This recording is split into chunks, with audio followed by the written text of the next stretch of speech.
Thank you, Liza, and welcome everybody. I'm just going to say at the start that what we have at ASI now is we have bi-monthly webinars like this. Every second month we do a training kind of webinar, which is more in-depth, and every other month they're more a sales type, just a presentation of what sort of things we have on offer. And this is more in that latter category. So while we're covering Raffle and products, it's not an in-depth training exercise. It's an overview of the two systems, and that's what we're doing today. I'll be taking you through some basic information about the systems, and then Gary is going to show the Raffle system, and then I'll take over and do an overview of the product system. So first of all, I'm just going to talk about what they have in common, because Raffle and product, the reason we've done them together is they're both sales systems, and both systems have the option to allocate items to a donor and defer payment. So that's really important. You can sell directly, but you can also defer payment. So you can allocate a ticket to someone, pay it off later. You can allocate a product to someone or multiple products to someone and pay them later. There are specific programs that are part of the ticket, of the Raffle and the product modules that can be used to consign and allocate tickets and products to donors. The paying of those tickets and products is through the standard donation processing program, which uses special entry screens when a raffle or sale with a product campaign is used. So what the system does, it looks at the campaign when you enter the campaign code, and it will say, this is a product campaign. I'm going to pop up the product entry special screen, or this is the raffle. I'm going to ask for the ticket number range. And that's why the same programs as you normally use for donations will work for those two systems. How do they differ? Raffle campaigns have only one product. They're about tickets. For a particular raffle or a ticket, somebody will buy any number of tickets, 1, 10, 20. Product campaigns, on the other hand, can have many products.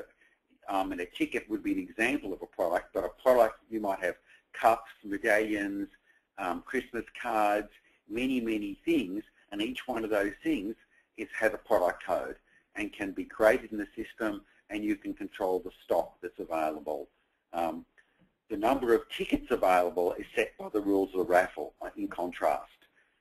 You set up a raffle and say, well, that raffle will have 30,000 tickets. With products, you might continuously upgrade products. You might say, we've got a Christmas card for sale.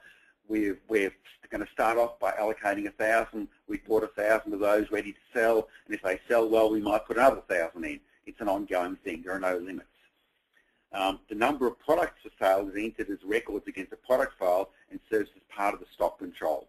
So products have stock control. Now I'm going to hand over to Gary now, who will take you through an overview of the Raffle system.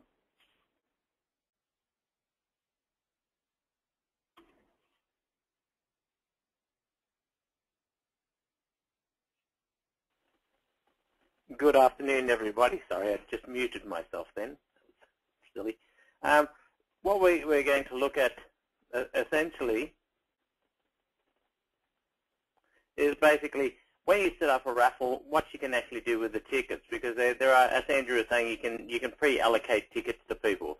There's two primary ways of doing that. I can do an automatic allocation, where the system will just choose the next number available in the range that I specify, or I can manually enter the actual ticket numbers that I want to allocate to a person. Okay, so tickets can be pre-allocated or generated, at the time you process the payment. So you can do the tickets one way or the other. There is a facility that we'll look at on the actual ticket screen, the Raffle setup screen, where you can now pre-decide, say for every 3 tickets or 4 tickets or 5 tickets, whatever, that people are going to get a free ticket. So you can pre-designate that. So what we'll jump into now is the actual screen, where, so from my main menu, if you've got the Raffle system, you'll have the Raffle icon down the bottom here. And if we go into there, I can go into set up or close a raffle. And if, in this case here, as Andrew said, normally you would set up a campaign code, and as such, one of those options would be setting it up as a raffle campaign. Once I've set the campaign up, I can then go across to the actual raffle setup. As in this case, if I bring up my list of raffles, so I've got one here where I've got a code which matches my campaign, And by default, when you open the campaign, it'll have a status of open. So when you're first setting it up, you can then say my ticket price is going to be, $5, $10, $1, $2, whatever the price of your tickets, your starting ticket, your ending ticket, the date that you're going to have the draw of the raffle. And these figures here, as far as the ticket numbers and the draw date, have a big impact when you're actually allocating or selling tickets, because if you try and sell tickets after the draw date, the system will prevent you from doing that. And if you try and allocate or sell tickets outside of the range that you've designated, again, the system will stop you from doing those things. Okay. In this case here, I've set the ticket price to be $5, and I've set the number of tickets that can be allocated in one go without a warning is 4. So I'm just saying, look, if people give me $20 on average and they're buying 4 tickets at $5 in each, then I can do that without the system alerting me. Whereas if I do something like 40 tickets, the system will say, hang on, you're allocating more than the set number. So if you have tickets in, books, if you had, say, $2 tickets and they're in books of 10, then you could set that to be, 10 tickets, so that if you were just allocating books to, one person normally, then the system will say that's fine, but if you accidentally type in 100, it'll just alert you that you might have done something you hadn't planned on. If you did mean that, you can obviously just go on. From there, you'll have the default sales type, and if we go in, you could have, office sales, it was a shopping center, it was telemarketing, so basically the different mechanisms that you're using to sell your tickets. Okay, from there, you'll have the ticket status, and the ticket status ordinarily is, if we had bonus tickets, then I'd have one in this list for bonus tickets. But other than that, it's an allocated ticket, which it hasn't, been sold yet, so there's no money processed against it. If people lose tickets or they return tickets, or of course a sold ticket.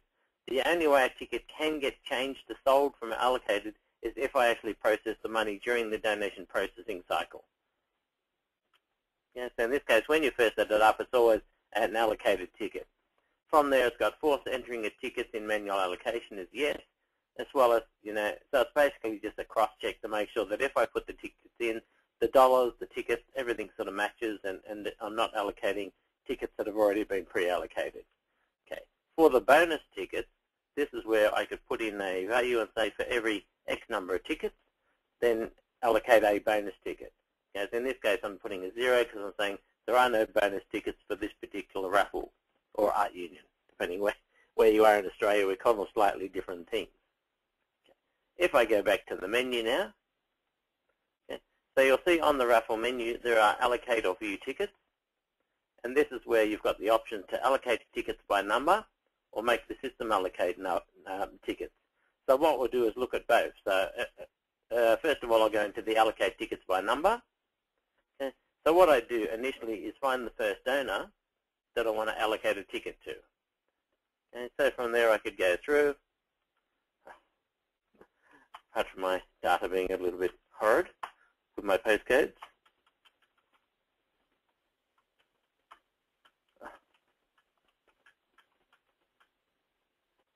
Okay. Then the screen will come up saying what raffle are we allocating tickets for. So I could choose my raffle. Okay, my operator code. The status by default has come up as allocated, and the sales type is O, because that's what I said in the actual raffle setup, which is basically an office sale. Okay. From there, if I had any notes about this particular person buying some tickets, I could put that in. And from there, I'd say, well, how many tickets is this person going to buy or have allocated? So if I said they're doing 8 and ticket from to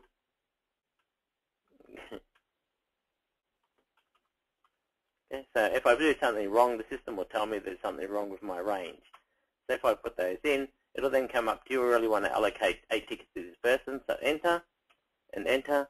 Okay, and you can see there slightly there's a brief message on the screen saying that the system was creating those tickets and marking them as allocated for that person.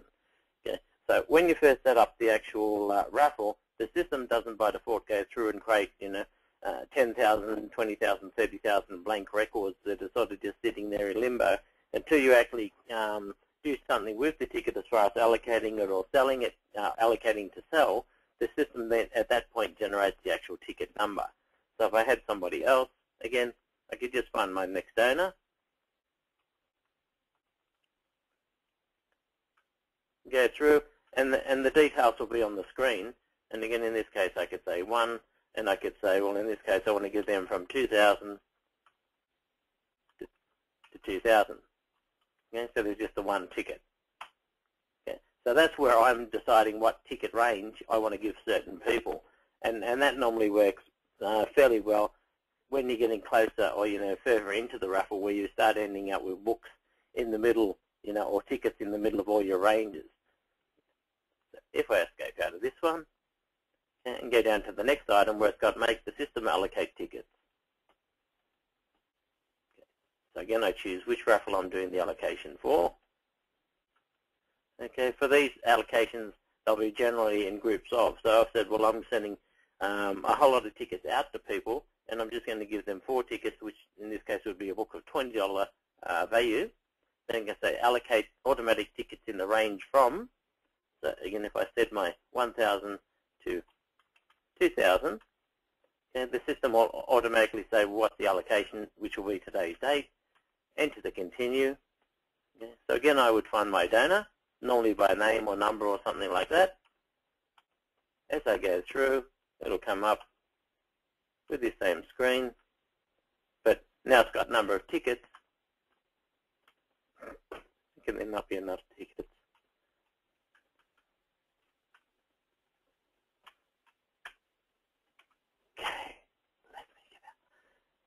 Okay, let me try that again. Okay, Raffle for automatic allocation.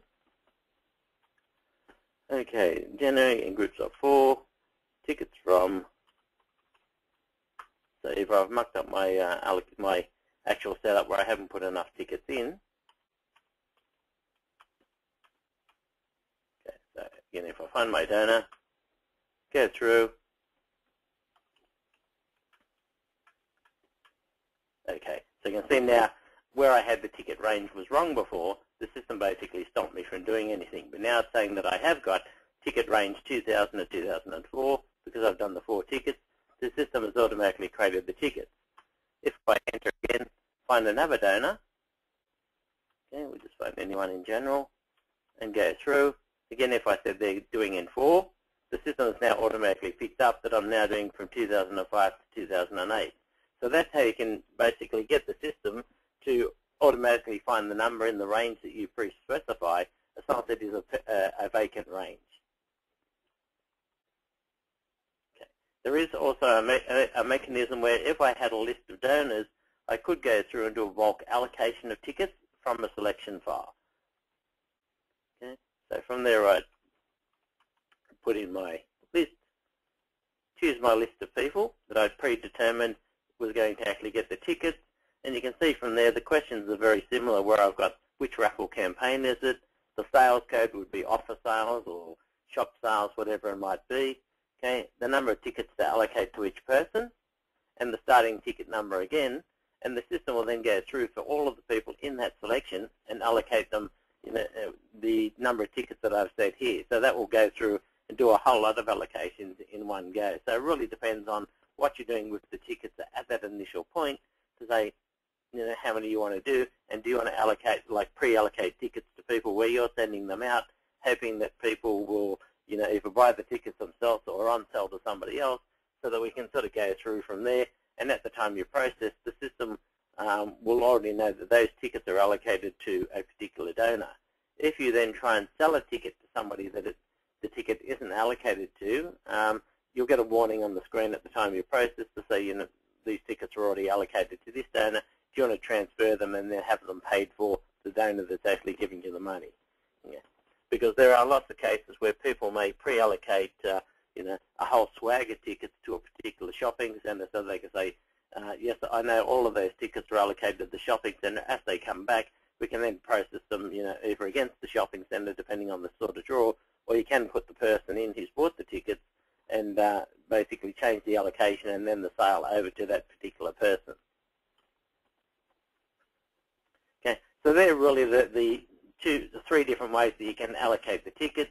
You can allocate by number, make the system allocate the tickets by just choosing the range, and as you saw, if you do something wrong, the system will stop you from reallocating tickets that are already allocated, or you can, from a selection of people, do a bulk allocation of tickets.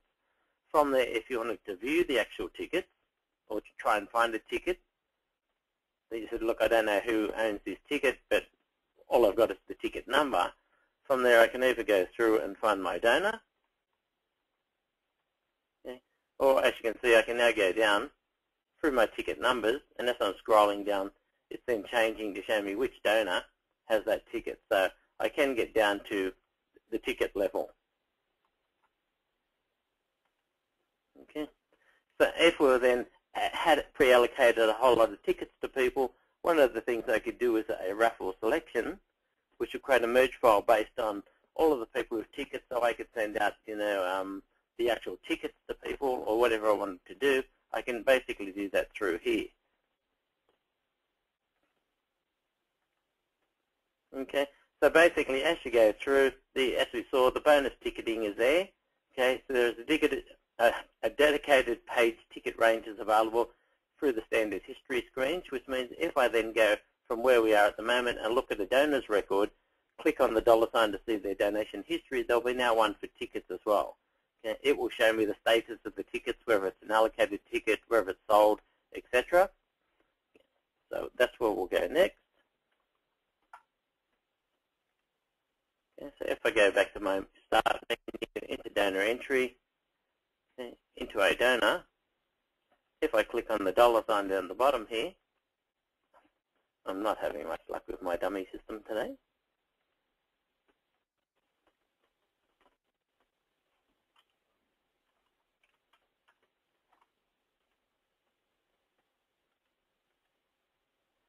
Oh, that's lovely. Sorry, one moment. I do have a little index problem on my data.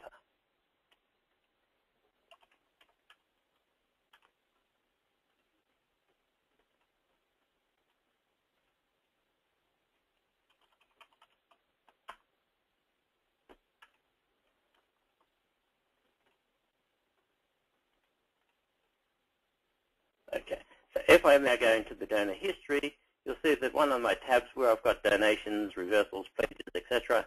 is tickets, and this will then show me for this raffle, this ticket has got, this donor has got from ticket 2001 to 2004, there's 4 tickets, and in this case, the status is allocated. Okay, at the time that I actually process the payments for this particular person, then it would update the status to be sold and show me the date paid and who it was paid by in case it was paid by a different donor number. Okay. There is a mechanism in the system that you can do an electronic draw of the tickets, and if that were the case and this was a prize winner, then it would show me on this screen here that this is the prize that this person actually received. Okay. If perchance I then process the payments and I've got still some allocated tickets, say if the person said, well, I'm only going to buy 2 of the 4 tickets, then in this case it would show me that, say, 2001 to 2002 were still allocated, but 2003 2004 would then be on a different line where it would show the status of sold. Okay. I'd always be able to see that based on the money, because if I looked at the donor's history, it would show that they'd paid the money for those tickets, just like it would for any other transaction that you look through the system. Okay. So that really all links back to the person. So once you've done the allocation, everything else you can see straight from the person's record. But as I said, if perchance you do get to the point where you're saying, oh, hang on, I've got a ticket here, not sure who it belongs to, you can use the View Ticket Records option on the menu to actually go through and look for a particular ticket in that lottery or that raffle, so you can actually find who it belongs to. From there you can go back to the donor's record like we've done, without the errors hopefully, and you'll be able to see all of the details of that.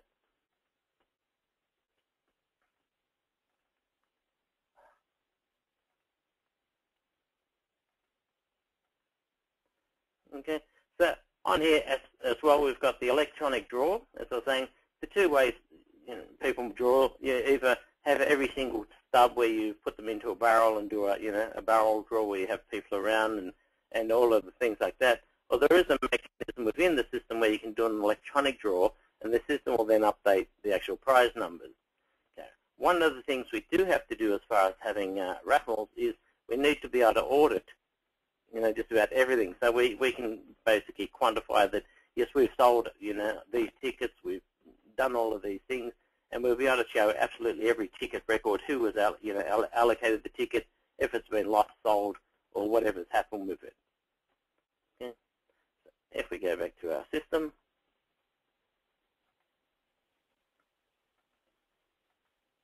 go back into my Raffle area. Okay, so in my reports, okay, you'll see one of the reports is the ticket status report. So this is where I can go through and say, look, I want a full listing, which will show me absolutely every person and which tickets they have. But initially I might say, look, I just want to do a summary. Choose my Raffle. Okay. Report on ticket numbers from and to will be all tickets. I want all statuses. So in this case, if I just enter through, because I just want to get a summary of exactly where my tickets are.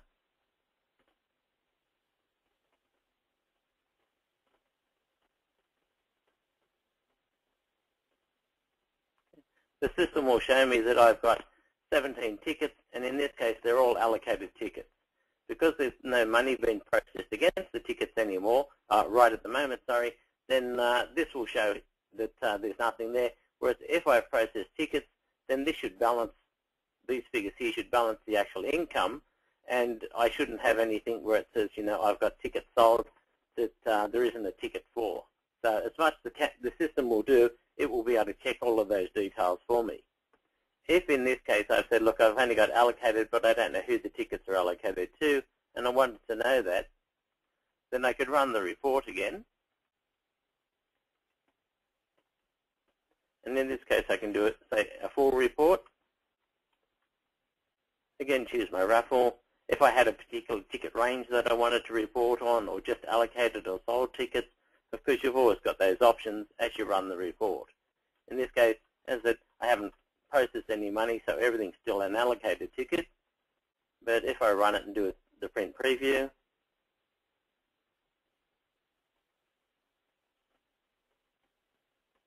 it will now show me the ticket ranges, the count of tickets, the donor number, who it was, which suburb, and if they've paid, how much they paid, the date paid, etc.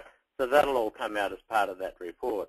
So really the two ways people do normally run that is, yes, I'm running the full status report so I can find out on any day at all how many tickets have been sold, how many still allocated, especially as I'm getting near the end, and I want to be able to write to people who've still got tickets that they haven't either returned or they haven't sent the money back, so I can then do something about chasing them up. From that, okay, so you can see there's also reports here. If I was doing it and using telemarketing, one of the things that I can do is a telemarketing commission report. Okay, an unallocated ticket report will show me tickets that, based on my range of tickets when I set up the actual raffle, I haven't created yet. And that becomes more relevant as you get closer to, the end of the raffle and draw date, and you want to find out where all the gaps are. So if I needed to do another automatic allocation, I could see that there might be a gap of 100 tickets somewhere, and I can then do an automatic allocation using that ticket, those ticket details from the report. The raffle audit report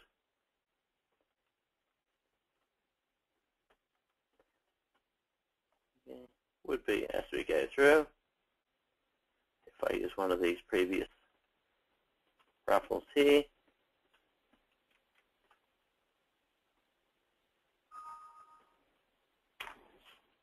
okay, so if I do the actual report, the audit report, it will show me in ticket order, as you can see down the left-hand side here, absolutely every detail of the tickets.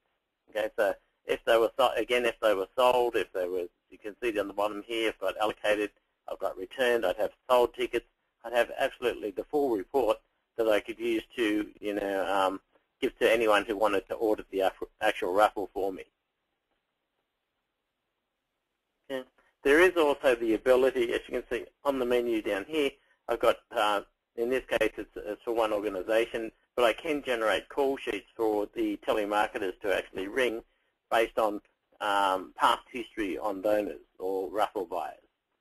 Okay, so there are quite a few programs similar to this one that will produce the call sheets in different formats.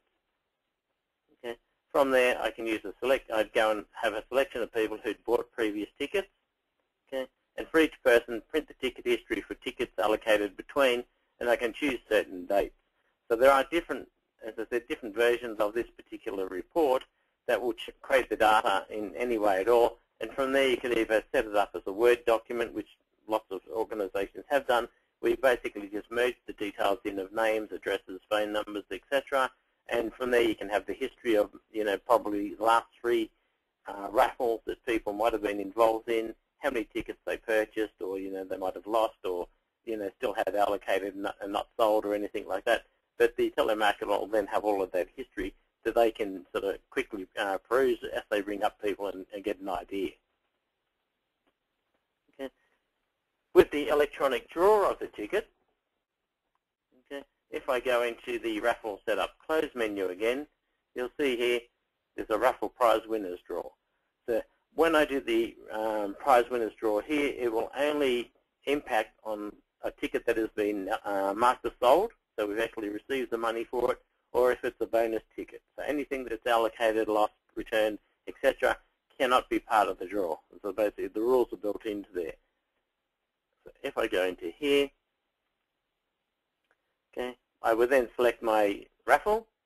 So this is obviously when I'm getting near to the end of the raffle. So I'd select my raffle, and from there it would say how many winners do you need to pick. So from that, the system will then go through and pick, if I said there's going to be 5 winners or 10 winners or, whatever it may be, the system will then go through and it will print a listing for me of which people were the prize winners in order from, prize winner 1 all the way down, and it will also mark the actual donor ticket record to say that they were a prize winner when we looked at the history before that field was there. When we're all set and done, we've drawn our raffle, everyone's happy, the auditor's been in, they're happy with what we've done. What we would normally do, especially if the raffles get older, is go in and close the raffle. What this primarily impacts is that it would mean that if, I've been running raffles for 10 years or longer and I had never closed a raffle, I will have all of those tickets from previous raffles sitting in my system exponentially getting bigger and bigger and bigger. So sometimes that becomes unmanageable because you might have 2 million records in there and say, yes, but we're only selling, or we really only need the data from the last 2 or 3 years of raffles, not everything for the last 20 years. Okay. From there, like anything else we do in Donman, they'll say, have we done a backup? Because we're about to, remove something or update things dramatically in the system. From there, you just choose which raffle you want to close. So obviously, if I say no there, that will throw me back to the menu. If I say yes, I then get the option to go through and say, okay, I want to choose whichever raffle it might have been. Okay, and then begin. Okay, print to printer. So this one doesn't have print preview, so it basically would just go straight to the printer. And that will then close that raffle and remove all the ticket records. All of the money and everything like that, because transactions stay no matter what happens, will always be part of the system, but it'll just remove the actual ticket record itself. Okay, so in a very quick nutshell, without showing processing, and as Andrew said, this isn't the format that this is designed to do. We're not doing a how to do everything to do with the raffle, but for the basics of setting up the raffle, how you can use the tickets, allocate them, do the draw, etc., or even close the raffle at the end, that is really all there is to it. It's not a very complex system, except when you have, of course, lots and lots of tickets, and you have people that don't send tickets back, and you have to do lots of, follow-up, etc., then it can be fairly painful. But there is a way that you can quite easily manage it through the system. Okay? So I'll hand back to Andrew now, and he'll take you for a bit of a view through the product system.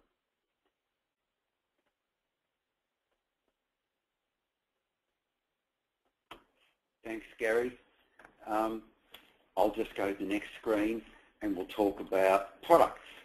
So products are unique in that you can have any number of products with provision for purchase and sale price and stock levels before warning is issued. So you can set up a product and say, we've got 100 of those in stock, and you can say, well, I'd just like to make sure that if we're within 10 of running out, that we get a warning. So in real time, as you're allocating products, you get warnings. You can have one campaign code, and any number of products can be used against a particular campaign. There's a dedicated page of allocated and sold products available through the standard history screen. So the tab history, where you normally see a list of donations, as well as having the raffle ticket display that Gary mentioned, will have a product display if you own the product system. Products can also be grouped in a named box for bulk allocation. Now, let me talk about a box. You may have a product which is a Christmas card, but there are situations where, like the example we originally wrote this was many, many years ago, was for like one of the jump rope for half things, and Half Foundation, who don't use the system now anyway, but for jump rope they would send out a kit, and a kit might have 3 of this and 4 of this and 10 of that. So what you can do is set up a box or a kit where you say how many products there are of each type in a box, and instead of having to individually say to someone they're getting 4 skipping ropes and 3 cards and 4 of this, you can say they're getting 1 box or 2 boxes, and that will automatically allocate. It's like a shortcut for a group of products. So what I'm going to do now is I'll just go into the system, and I'll take you through basic products. Now, products are on the menu. If you own them, they're under, actually no, they're not on the campaign code. They're actually on the main menu. You've got to go into the system through to campaigns, and under campaign setup is the product menu, because the product is a sort of campaign. So under the product menu, the first thing we'll do is look at setting up a campaign, and I'm going to do that because Gary can take you through that in the raffle, so we decided I'd do that here. I'd show you both. So when we're creating a new campaign, or any sort of campaign, if it's a raffle campaign, there is an option which goes through what sort of raffle campaign is this, and there is a question here, is this a raffle campaign?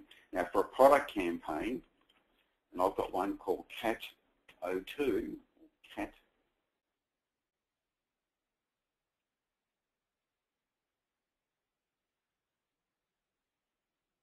Cat 12. Catalogue 12 says, is this a sales campaign? Yes. Now, if you don't own the product system, it won't let you into the next question. The next question says, will there be products associated with this campaign? And that's a crucial thing. It's a yes there that activates the whole product system. So in all other respects, this is a standard campaign. The only difference is we've said it's a product campaign. Now, when we're talking about products, the most important thing here is, unlike the raffle, we set up a raffle campaign which only has tickets, we need to have products. So we will now go to edit the product codes. Now, you can have any number of products here. So here we have one I've created the other day, or yesterday, called DM pen, which is a Donman pen. And the cost price, we started selling Donman pens on the 21st. It's a current product. You can't allocate a product that's not current. Its cost price is $1. It costs $1 to buy pens, and we're selling it for $5. So we're absolutely outrageously expensive here. But anyway, we want to be warned if the stock falls below 20 units. Now, you can see on this screen here that we've acquired 50. Now, the 50 we've acquired, if we click on the dollar sign, we'll see, we look at product additions, we can see that, yes, $50 were allocated yesterday. And these are the bought products or some consigned. Now, 50 are acquired, in stock is 40. The reason we've only got 40 in stock is we've consigned 10. So somebody out there or a couple of people have had 10 of these pens given to them. They haven't paid for them, so there are none sold. So we've got number of lost, none, number of sold, lost, no cost of goods sold, and no profit. But 10 are allocated, so 40 are in stock. And as we look at other product codes, we'll see that, here we go, here's one, a commemorative mug. We acquired 60, there are 4 in stock, 40 consigned, 16 have been sold. So that this little gives you a snapshot of the various products. Now, products can be used in a product campaign. And the dollar sign again, if we click here, the product additions, we can see that we added 50 mugs on 18th of 8th, 2002, and then we added, again on the 18th of the 8th, another 10. So that gives the total of 60 we put through. The people who bought the products or had them consigned to them can be seen in this little display here under the dollar sign. So John Lennon bought he's had consigned, the status of C is consigned, 10 products. There's also minus 10 have been sold. We've got Catherine Hepburn's got 10 and their current 10. So the consigned value is here. If they're sold, instead of being the status of C, the status will be yes, they've been sold. So let's look at how that actually works in practice. We'll look at donation processing using products. So I'm going to go to the donation processing program, record donations, because I'm not up to there. I'm just going to have to quickly bear with me.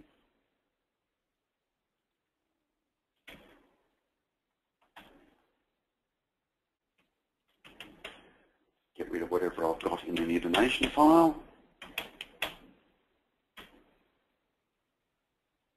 Okay.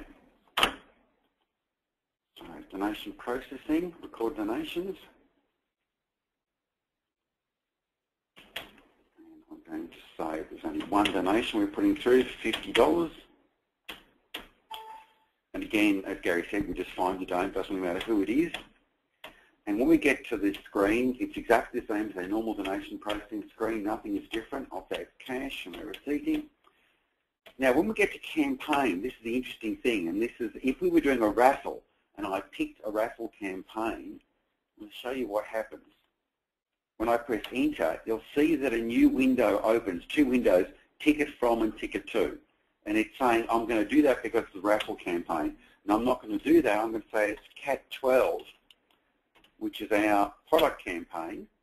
And instead of opening up a ticket screen, it opens up a product allocation screen. Now, the product allocation screen is a little more complex, as you can see, than just simple ticket numbers, because it's allowing you to enter up to 10 ranges of products, 10 kinds of products for each part. Now, if you, for whatever reason, you actually had someone that needed more than 10 different products, you could do that with a split donation and allocate, 10 in one and 2 in the other. But I think that's pretty rare that would happen. So I'm going to say this person is going to get a Donman pen. If they had already, any pens already consigned to them, it will actually display and tell you this person already has 4 and we're paying some of them off. So I'm going to say, no, this person's just outright buying 10 pens at a cost of $50. So I want to add something more. Oh, well, that's okay. We'll just do that one. No, I'll go back and we'll say it's they're only buying 5 pens, 25, and we need another $25. So something else, $5. Here we are. Cheap and nasty key ring, 5 of those, not enough stock left. Okay, so that's warning me about stock controls. So I'm going to choose something else. That's price is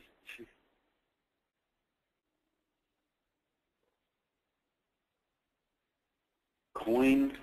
We'll have 5 coins. Make it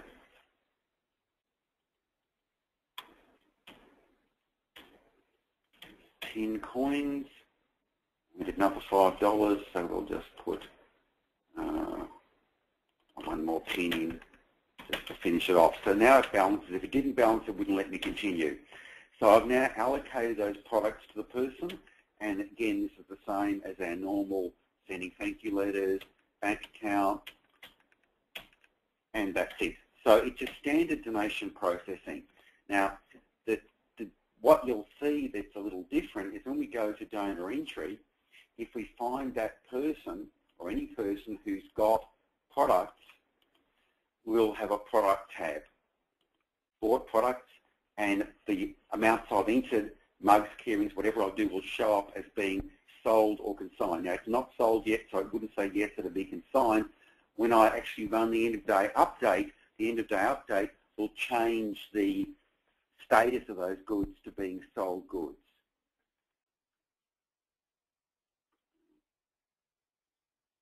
So let's go back to our thing. Oh, boxes. Okay, I wanted to show you boxes quickly. So when we go into the campaigns and products, edit boxes of products. Now, a box of products, I'll create a new box code and we'll call it Kit B. So Kit B is a kit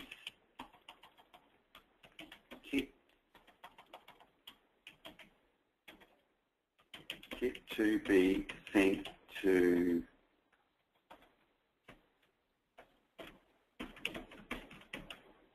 new entrants. And the new entrant is going to get Christmas cards, 5 Christmas cards, and 10 pens, and 1 T-shirt.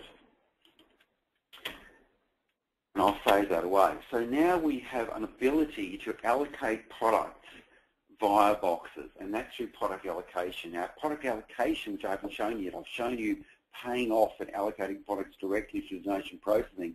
But if we're going to consign products to someone before they're paid off, we use the allocate product screen. So it says what donor is this for. I can either type the donor number in, or I can use the standard multi-find to find somebody. Now I'm going to allocate the product, but I can use this to mark products as lost. And it's the campaign, and the campaign is CAT 12. And there is a fulfillment code. Some people use that. It's not compulsory. You can have various fulfillment codes and address codes for doing this, and I won't be going through that today. Now, my choice is if I don't use a box, I'll be saying, look, for this one, I'm going to give this person 1 Christmas card and 4 pens. And yes, I want to do the allocations, and there we are. So if we look at 22 again and click on the $sign, we'll see the donor 22 under products has got consigned 4 pens and 1 card. So basically I've allocated this to the person. They're not sold. I'm just simply saying they've got those goods and I'm sending them out, just like allocating tickets. Now I'm going to show you the same thing using a box. I'm going to go and say that using the box code, box kit B. When I press enter on kit B, number of boxes, I can say more than 1 box, but I'll say just 1 box. And it says, sorry, only 0 T-shirts, so I don't have enough T-shirts in stock. But apart from that, you can see what it's done. It's automatically gone through and it created all those items that were in the kit or the box on the screen. So I didn't have to go and enter each one. So I can just do that to quickly allocate a group of products to someone, which then can be sold off. Now, when you come to sell them off, it's not necessary that you sell all of them at the same time. So if somebody has had 100 Donman pens on consignment, I could simply through donation processing pay off 10 of them, and then you would see that they had 90 still on consignment and 10 sold. Okay, there is a product sales report. I can pick particular product codes. I can select campaigns by name, and I'll just pick the one campaign that I've been using, which was the CAT 12.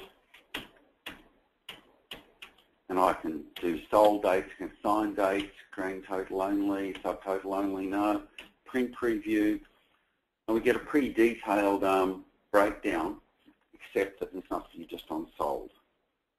Sorry, I haven't run the end of day update, so none of that's gone through. Don't consign dates. Anyway, that's available to you, those product sales report and fulfillment reports, and you can also query products by the reporter program as well.